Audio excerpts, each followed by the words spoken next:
उनका एक नाखून भी कटा इस देश की आज़ादी की लड़ाई से लेकर के आज तक नहीं कटा। यहाँ कांग्रेस पार्टी आज़ादी के आंदोलन में डटी रही, हजारों लोग शहीद हुए। और ये जवाब देश को आज़ाद किसने कराया था सर? देश को आज़ाद किसने कराया था? अब वो भाग गए। जवाब तो समझाओ। जवाब और पंडित जी जवाब तो समझाओ। मोदी सरकार जब से आई है गरीब ऊपर आए हैं, गरीबी खत्म हुई है, कम हुई है, लोगों तक सुविधाएं बढ़ी है बहुत सारी, घर घर तक। सरकार पिछले पहले जो सरकार थी, एक मिनट पहले जो सरकार थी जमीन पे काम नहीं करती थी। अभी मोदी सरकार जमीन पे गरीब आदमी पे जाके काम कर रही है। 6000 करोड़ रुपए चंदा मिला भारतीय जनता पार्टी को हैं। इसके बावजूद वो कह रहे हैं कि भारतीय जनता पार्टी बहुत विशाल दल है, उसके 300 से ज़्यादा सांसद हैं, उसके 1000 से ज़्यादा एमएलए हैं। अरे भाई 300 से ज़्यादा सांसद हैं, 1000 से ज़्यादा एमएलए लोगों को लूटने के लिए हैं क्या? जनता को लूटने के लिए हैं। और यदि वो हैं भी तो जनता की सेवा करने के लिए हैं। आज इस देश में आप देख लीजिए, जिस प्रदेश में भी चुनाव होता है, भारतीय जनता पार्टी के प्रत्याशियों को गाँव में घुसने नहीं दिया जाता, शहरों में उनको भाषण देने नहीं दिया जाता। उसके बाद भी वो जीत जाती है। तो ये क्या खेल है भैया? ये क्या खेल है?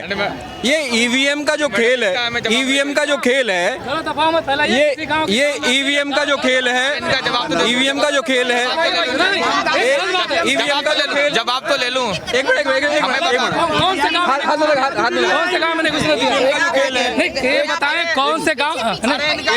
कौन से गांव में भाजपा प्रत्याशी घुसने? ईवीएम का जो खेल है, ईवीएम का खेल जो है, ये बंद होना चाहिए। कौन से गांव में घुसने? ईवीएम का खेल ऐसा थोड़ा गूगल करो, यूट्यूब पे जाओ, गूगल करिए, गूगल पे जाइए, यूट्यूब पे जाइए, ऐसे तमाम वीडियो मिलेंगे आपको, ऐसे तमाम वीडियो मिलेंगे जहां भारतीय जनता पार्टी के प्रत्याशियों को गांव के लोगों ने खदेड़ा। एक जगह का नाम बताइए, किस गांव में? अरे गांव का खदेड़ा नहीं होता है। किसी गांव का नाम बताइए, किसी गांव का नाम बताएं। इस गांव में खदेड़ा। अरे किस गांव में? हरियाणा किस गांव? अरे किस गांव कर लेना फिर, गूगल कर ले फिर। अरे तेरे को ज्यादा गूगल किस गांव? नहीं भाई साहब कह रहे हैं ना, किस गांव में खदेड़ा गया, उस गांव का बयान कर रहे हैं। ऐसे हवा में बोलने से बात नहीं बनती है, तथ्यों पे बात करिए।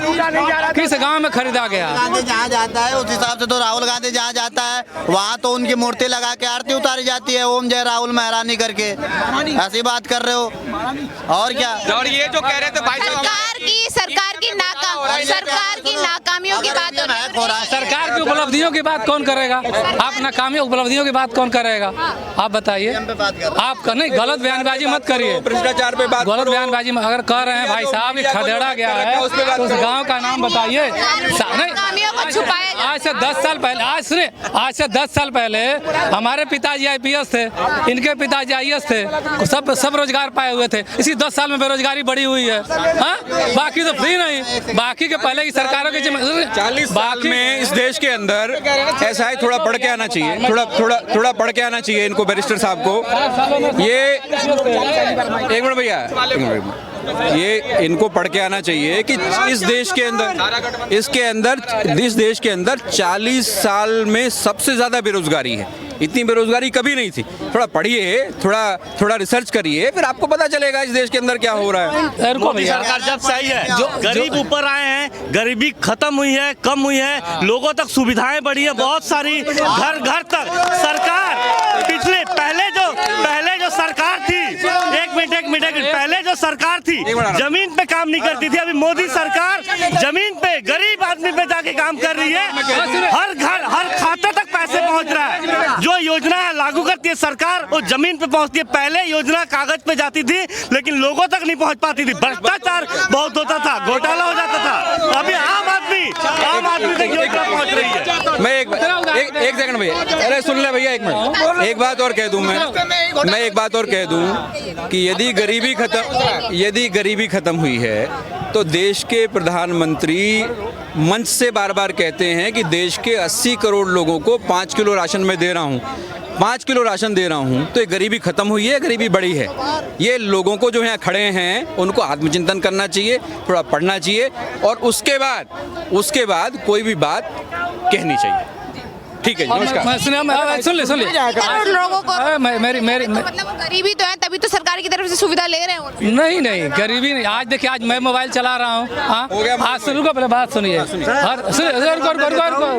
आप गरीब नहीं हैं। अरे मेरी बात करें, भाई साहब इसी पे दे रहे हैं वो, आपके कान में नहीं बोल आप जो कह रहे हैं कि पहले भी थे।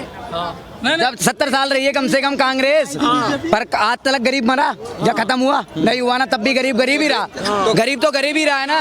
अब बीजेपी जब आई है तो थोड़ा थोड़ा गरीबी ऊपर उठ रहा है, गरीब थोड़ा ऊपर उठ रहा है। ठीक है, बीजेपी है, वो कहते हैं ना मोदी है तो मुमकिन है। कांग्रेस ने खुद खाया है और सबको भी खिलाया, पर लेकिन कांग्रेस बीजेपी की ना किसी को खाने देगी, ना किसी को खाने देगी और ना खाएगी। मोदी जिंदाबाद।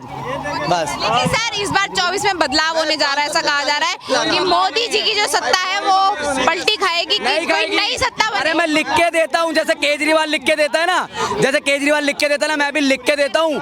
कहीं भी साइन करवा लो लिख के, बीजेपी ही आएगी। लेकिन ये राहुल गांधी जो गारंटी दे रहे हैं कि आप जैसे युवाओं को सरकार, सुनिए, कुछ नहीं आता। आप जैसे युवाओं को सरकारी नौकरी देंगे तो आपको नहीं चाहिए वो सरकारी युवा है 55 साल का बुड्ढा, वो युवा है 55 साल का बुड्ढा। ये युवा है, इन्हें बोलते हैं युवा। अब इनको आप युवा बताओगे तो फिर तो बेड़ा गर्क होएगा ही ना देश का। जवाब मैं देता हूँ। वो तो एक तरफ से आलू डालेगा, दूसरे तरफ से सोना निकाल देगा। मैं जवाब देता हूँ, इसका मैं जवाब देता हूँ। बंदे होते हैं। इसी तरह के संस्कार, ये जो नौजवान है हमारे बगल में कह रहे हैं, इसी तरह के संस्कार सोशल मीडिया के माध्यम से नरेंद्र मोदी जी इस देश के युवाओं में डाल रहे हैं, और वो संस्कार सड़कों पर, चौराहों पर, सब जगह वो परिलक्षित हो रहे हैं। इस देश की संस्कृति हजारों साल पुरानी है। इस देश को हजारों साल आगे की यात्रा तय करनी है। ठीक है, इस देश को यदि हजारों साल आगे की यात्रा तय करनी है तो किसी का मीम बना करके, किसी का मखौल उड़ा करके, किसी की तौहीन करके आप नहीं कर सकते। राहुल गांधी की बराबरी राहुल गांधी ने अरे सुन ले भैया, राहुल गांधी ने अपनी दादी को खोया। दादी खोई इस देश की एकता, उसकी दादी गई इस देश की एकता और अखंडता के लिए। राहुल गांधी ने अपने पिता को खोया इस देश को एक रखने के लिए, ठीक है। तो राहुल गांधी और उनके परिवार के ऊपर लांछन लगाने से पहले, उंगली उठाने से पहले, इन लोगों को, जो लोग इस देश के आम समाज के अंदर जहल घोलने का काम कर रहे हैं, इस देश के नौजवानों के अंदर वैमनस्यता फैलाने का काम कर रहे हैं, उनको अपने गिरेबान में क्या उनका एक नाखून भी कटा? इस देश की आज़ादी की लड़ाई से लेकर के आज तक नहीं कटा।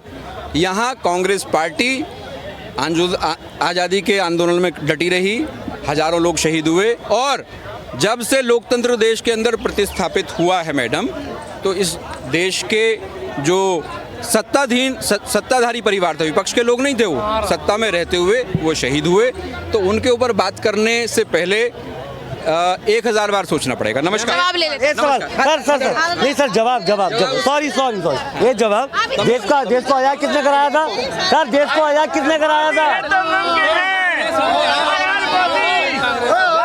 अब वो भाग गए। जवाब तो सुन जाओ, और पंडित जी जवाब तो सुन जाओ। हर आदमी झेल ही नहीं सकता। चमचे हो क्या?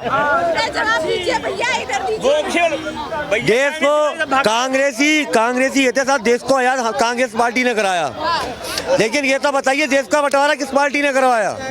उस पर इनको चुप्पी हो जाती है।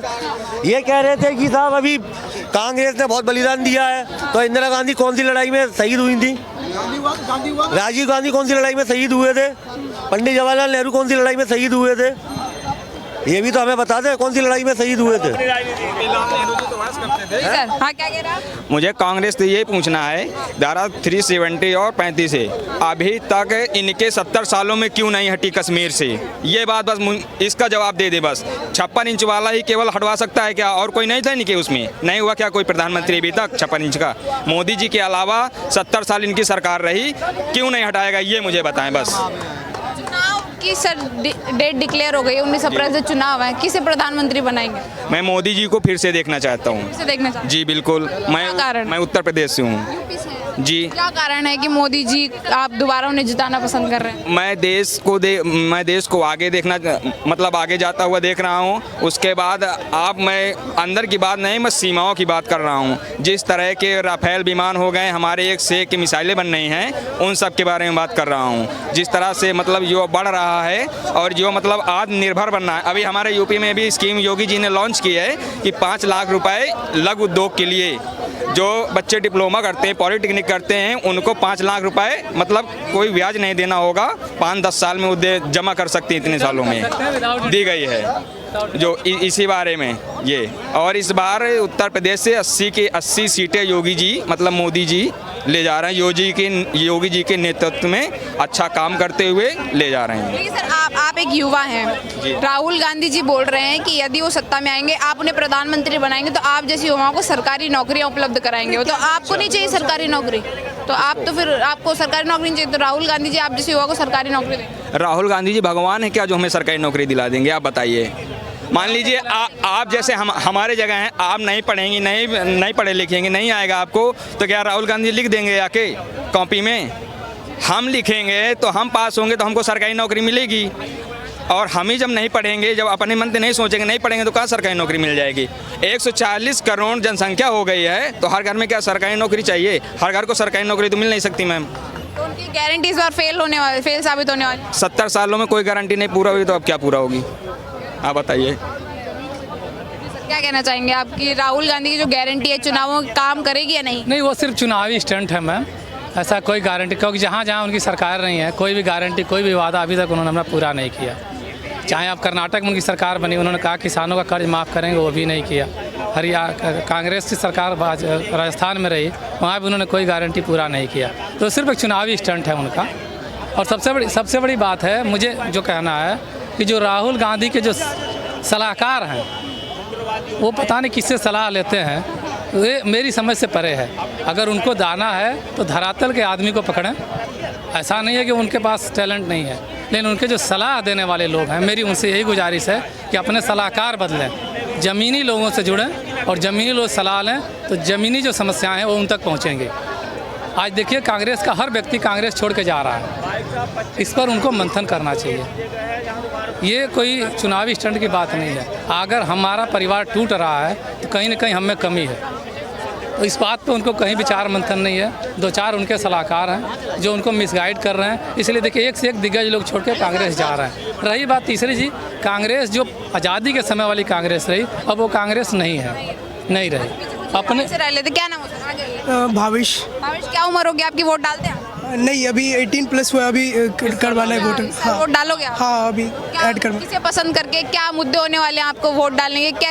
क्या सोच रख के आप वोट डालने वाले हैं? मुझे तो लग रहा है कि अभी तक कोई ऐसा नेता ही नहीं है जो कि पीएम के लिए खड़ा हो सके। और ये जो बात रही कांग्रेस की, तो कांग्रेस बस अभी जो है वो बस वोटिंग के लिए और कुछ भी नहीं है। उनका कुछ है ही नहीं, अस्तित्व ही नहीं, ऐसे समझिए आप। वो बस वोटिंग के लिए और कुछ भी नहीं है। नहीं, वो उनका कुछ है ही नहीं। नरेंद्र मोदी का कंपेयर में कोई नहीं। हाँ, अभी कोई है ही नहीं। अभी जब आएगा इन फ्यूचर तब देखा जाएगा, लेकिन अभी तक प्रधानमंत्री के लिए बनने के लिए नरेंद्र मोदी के अलावा कोई है ही नहीं। रीजन है उसका, रीजन ये है कि नरेंद्र मोदी की जो क्रेडिबिलिटी है वो कोई नेता मैच नहीं करता। अगर कोई कहता है कि रिश्वत नहीं कोई रिश्वत खाता है, तो नरेंद्र मोदी कुर्ता झाड़ के खड़े हो जाते हैं, हमारा भाई भतीजा बता दो कितना है, कौन उद्योगपति बन गया, किसके पास पैसे वाला हो गया। और यहाँ आप किसी पार्टी में जाइए तो भाई भतीजा रिश्तेदार जो है उद्योगपति बन गया, करोड़पति बन गया उनकी सरकार आने के बाद। एक एमएलए का भाई जो है करोड़पति बन जा रहा है, नरेंद्र मोदी का भाई तो बनता नहीं है। तो कोई भी नेता उनकी क्रेडिबिलिटी के आगे खड़ा नहीं होता है। मेन चीज़ है क्रेडिबिलिटी। जनता क्या देखती है? क्रेडिबिलिटी। अगर मैं नेता हूँ तो हमारे आगे पीछे लोग हमारे साथ ग्रोथ कर रहे हैं, करप्शन में नहीं, ये क्रेडिबिलिटी मैच ही नहीं करती है। और जब तक कोई विरोधी जो अपोजिशन पार्टी है क्रेडिबिलिटी मैच नहीं करेगा, नरेंद्र मोदी को हराना मुश्किल है। धन्यवाद। Thank you.